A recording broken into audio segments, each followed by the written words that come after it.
Bright QT. Every student matters. Hello everyone. Now let's talk about our next topic here, that is the fundamental rights guaranteed by the Indian Constitution.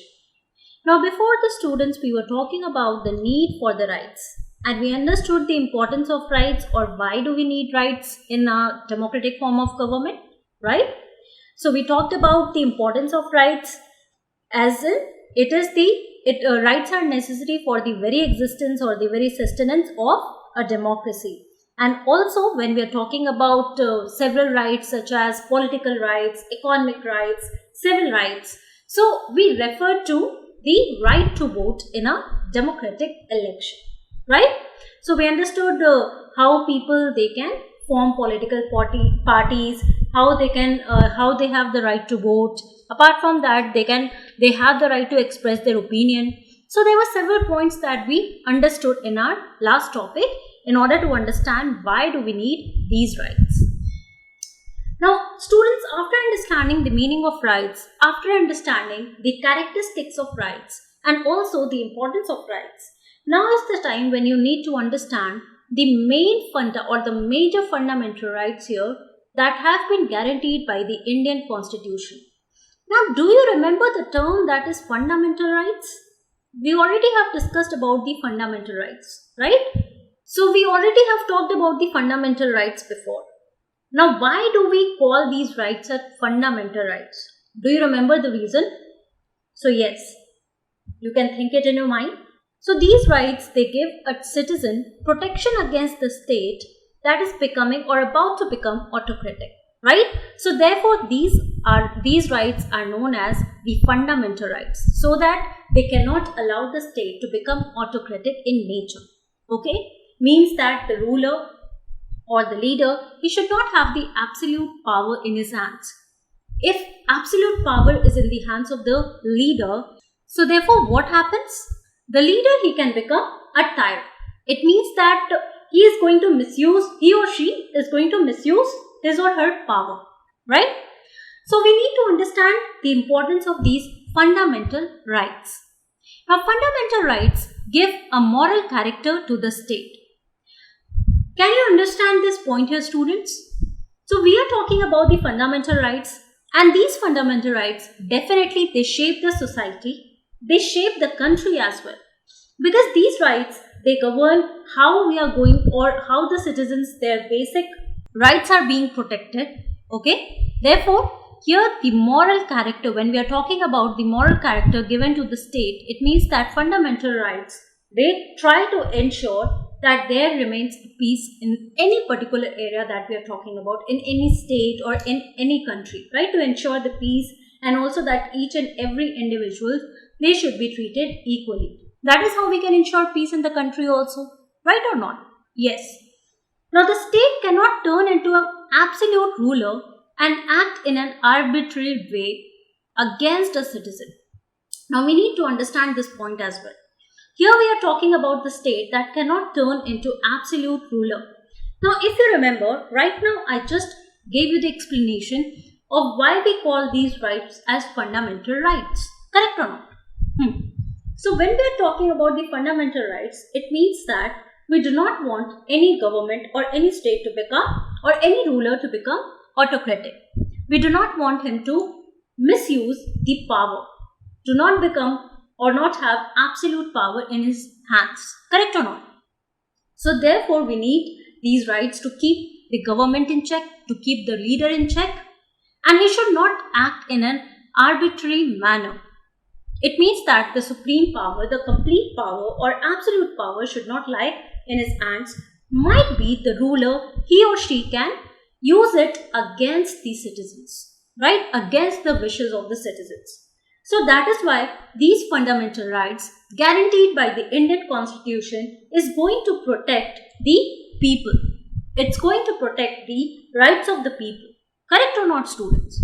So if they think that these rights are being violated or they are being discriminated against by the leader himself, if the leader becomes a tyrant, or he has become an absolute ruler, right? So if these things are happening in any kind of government, Therefore, the citizen has the right to go to the court, to present himself in front of the court, and also to ask for help, right? To file the petition against that particular person, be it any individual, be it the society, or be it the government that we are referring to. Now, these rights are enforceable by the courts of law. Aren't we aware of this term, students? Enforceable by the courts of law. Now, we already have talked about this point earlier, right? So, when we are talking about these rights, it's not just that they are being guaranteed by the Indian Constitution, they have been laid down by the Indian Constitution, but they should be sanctioned or they should be validated by the courts of law. Now, when we are talking about the courts of law, what do we understand by that? It means that we are talking about our higher courts, we are talking about the high courts, we are talking about Supreme Court, we are talking about the courts at the local level also, such as the district courts, right? Then Lok Adalats. So all these places, definitely there are certain rights, certain laws that have been laid down. So our courts of law, they have to see, they have to validate, and that is how these rights they can, now people they can claim these rights. So we have to understand this point here. Okay, so all these 3 points are really important. Now, when we are talking about the rights that are being enforced by the courts of law, the individual in such a way is now protected against the tyranny of the executive as well as the legislative wings of the government. Now, what do we understand by this term here? Now, executive and the legislative, what does that mean? Executive, it means that the body that is executing the laws. Legislative, it means that they are responsible for making the laws, right? So, if any individual feels that their rights are being violated by law, so therefore they can go to the court, they can present themselves in the court if all those rights have been enforced, validated by the courts of law, right? So, they can be protected against the tyranny, against the absolute power of any kind of organ of the government, that is your executive or the legislative body, right, students? So, if any minister or if any particular government is not acting against the wishes of the people, they are forcing some laws that is totally against the rights that have been entitled to the common people. So, what these common people they are going to do? They are going to go and present themselves in front of law, right? They can present their queries, they can file the petition against the government, or they can address the issue. Okay, students? So, this is how the law is working here, when the fundamental rights are being violated.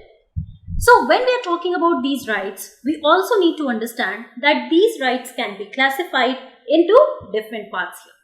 Now, the first one is the civil rights, the second one being the political rights, the third one being the economic rights, and then we have the social and cultural rights. Okay. Now, these are some of the rights that have been guaranteed by the Indian Constitution.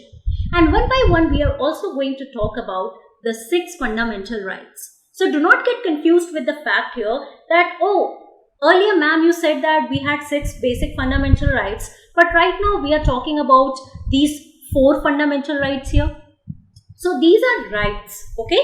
But fundamental rights are different. You have to understand the distinction here as well. So, let's talk about all these rights one by one.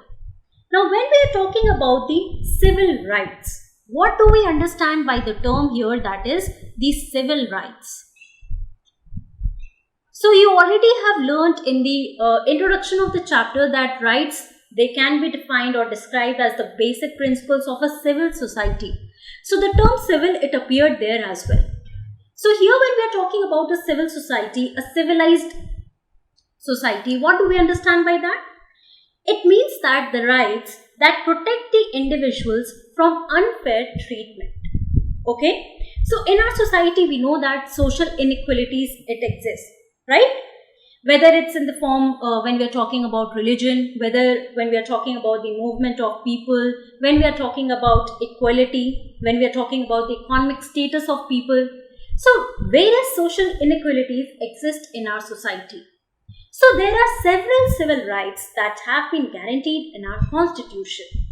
Now, what comes under, what rights they exactly come under the civil rights here?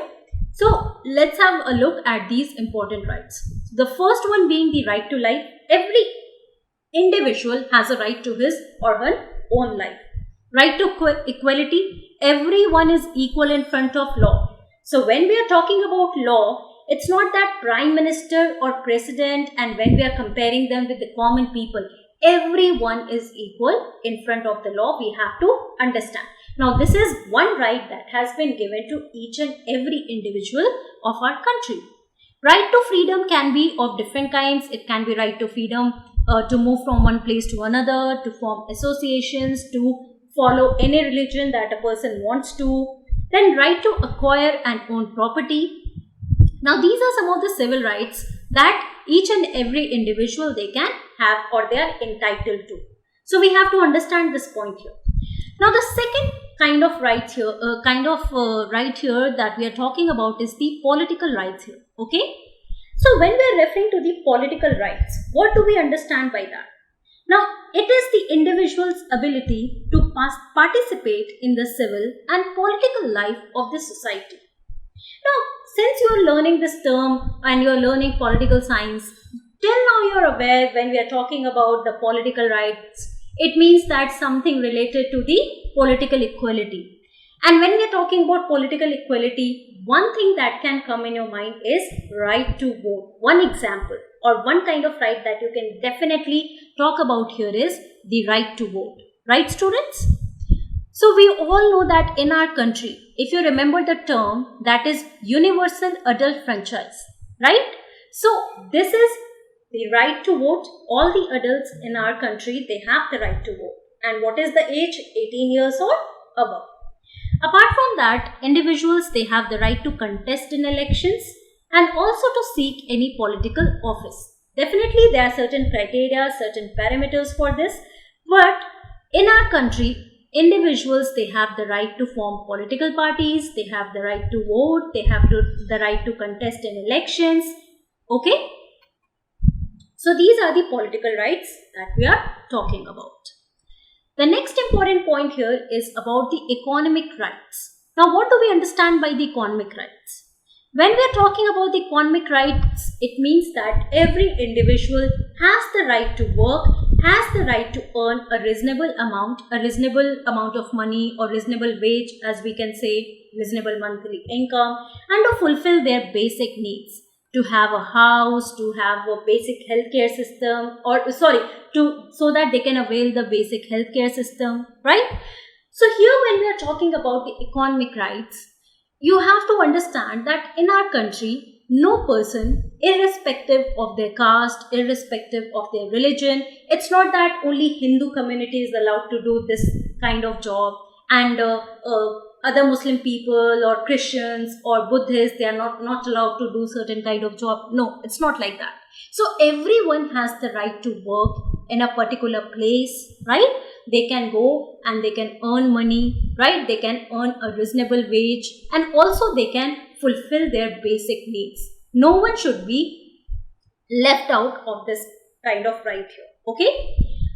Next being the social and cultural rights. Now, when we are talking about the social and cultural rights, what do we understand by it? Right to religion. Every person has a right to choose their religion, right? So, we already talked about this in right to freedom also. So, it can be of various aspects. We can talk about it in various aspects here. When we are talking about right to religion, what do we understand by that? It means that in our country, any person or everyone has the right to follow the religion that they want to. No state can enforce anyone to follow any particular religion. Okay, let's say we are taking the example of Uttar Pradesh or Madhya Pradesh. Now the state government, they say that each and every individual should not convert themselves into Christianity, right? Or into Christians, let's say, or they should convert themselves into XYZ religion. No, that can't happen. No state has the power to intervene into the religion of any particular individual. Okay? And that is why we call our country a secular country. That each and every individual have the right or have the freedom to follow their own religion. And also, we know that state can't interfere in the religion or the religious matters. Okay? Right to speak one's own language. Another important point here, we know that everyone has, if we are talking about different areas such as North India, then we are talking about South India, Northeast India. So people from diverse backgrounds, they speak different languages. So it's not that if someone from northeastern part of our country, they come to North India, so they won't be forced to speak the language that people are speaking in North India. They have the right to speak their own language. No one can be barred from speaking their own language, their own native language. Okay? Right to get education and lead a decent life. Don't you think this should be one of the basic rights? Right, students? So, right to get education. In our country, we do have the provisions that individuals or students or people from the age group, certain age group, right? So, they have the right to get free education. And our government, they always give out, or they pass various schemes, government schemes related to education for the poor people who cannot afford it. And also one should lead a decent life. Now these are some of the social and cultural rights that an individual have when we are talking about any democratic form of government, or when we are talking about our country specifically in the Indian Constitution. These rights have been laid down. Now some rights are guaranteed to everyone irrespective of their citizenship. Yes, students. Now when you will go to senior classes, and when you will take political science as a subject, you will learn much more about the fundamental rights. You will learn much more about the rights that we are talking about here, but in a concise way, right? So there are certain rights that are guaranteed to everyone. Now in our country, do you think only Indians are living? You might see many Americans, many Europeans, and people from Southeast Asia, they come here to study, or they can come here for various purposes, like to work, okay? For example, people from India, they also go to the United States, they go to Australia, to different areas, right, of the world in order to work, in order to study abroad, and so on. But these people, do they get the citizenship? Yes. After a certain period of time, people from India, when they go outside, they can earn the green card there. And when we are talking about the people who are coming from abroad to India, so these people, they are not the citizens of our country, but still they also enjoy certain rights. So be it the Sri Lankans, be it the people from United States, they also have some rights in our country. Apart from that, some rights can be exercised at a certain age. Now the best example again can be the right to vote. So we already have talked about it when we are talking about the right to vote, right? So when we are talking about the right to vote, what is the age here? When we are specifically talking about our country, it is 18 years. So anyone who is 18 years or above has the right to vote in our country. But for other countries where elections are taking place, different criteria are there. So we have to understand this point as well. Apart from this, students, now we have understood one point here, that what are certain kinds of rights, right? Classification of rights. Now another important point that we have to keep in mind is that the rights, they did not come into existence all of a sudden. You might be thinking that, okay, now was it on one day that everyone, the constitution makers, they decided that, okay, we are going to put down certain rights? No. When you will read history, you will understand the importance of rights. How people, they shaped these important issues, they brought up these important issues, and how these issues, they became the basic rights, right? They turn into these basic rights that people should have. And this is how a democratic form of government, it also came into being, okay? So here the best example, again you might have read about the French Revolution. Now students, in class 9 in history chapter, you are going to learn about the French Revolution, okay? We are going to talk about the French Revolution, or we are going to learn about the French Revolution here. So in French Revolution, you will learn this term, you will understand the term, that is Declaration of the Rights of Man. So basically it proclaimed that all these citizens, now here, do you see something peculiar? Yes, rights of man. Now some of you might think, why not women? Why are we referring man here? So there was a time when we are talking about the French Revolution, when women, they were not allowed to vote. Now, when we are talking about our country also, students, it's not that women, they were allowed to vote initially. Now, initially, when we are talking about British India, when Britain, they were ruling our country, the British rule was there in our country, it was not that everyone was allowed to vote. Only people with property, let's say the property class, they were allowed to vote. Some intellectuals, they were allowed to vote, and poor people and women, they were not at all allowed to vote or participate in elections.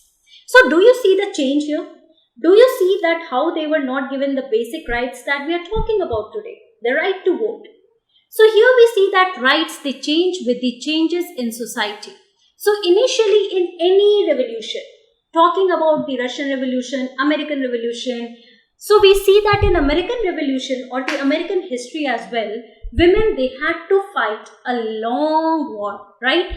Just to get this basic right to vote. Okay? So we call that movement as the suffrage movement, the suffrage movement, that you might learn about later on when you will learn about American history also. So here you have to understand these points, that rights, they did not come or emerge on one day. It was, they started changing with the changes that were happening in the society here. Now the next example that we can take is of the United States of America. Like I told you, you will also learn about the American history in your higher classes. So United States of America, they also added a Bill of Rights to its constitution. Okay.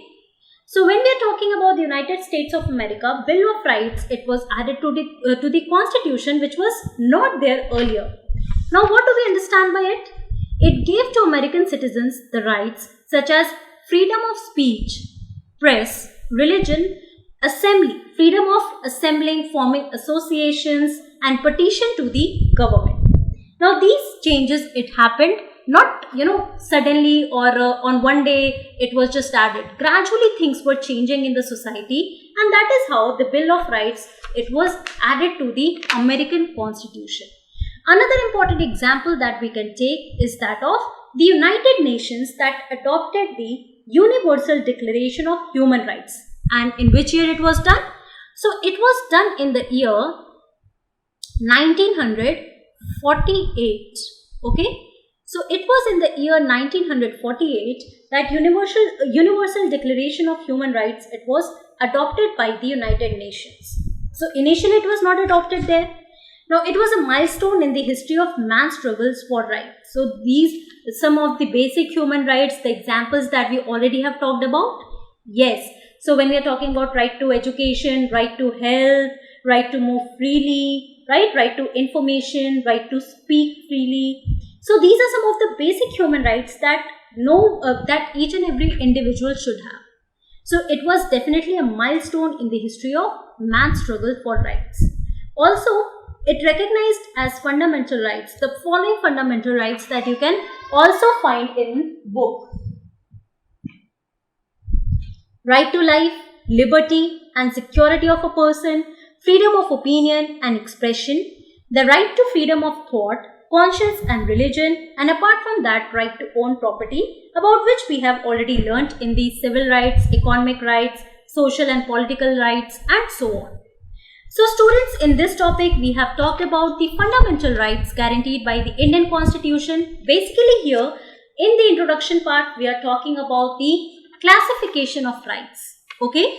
Now, next point, we are going to learn about the fundamental rights in our Indian Constitution. The 6 fundamental rights that we'll learn, 6 to 7 fundamental rights that we are going to learn later on. Okay. Thank you very much.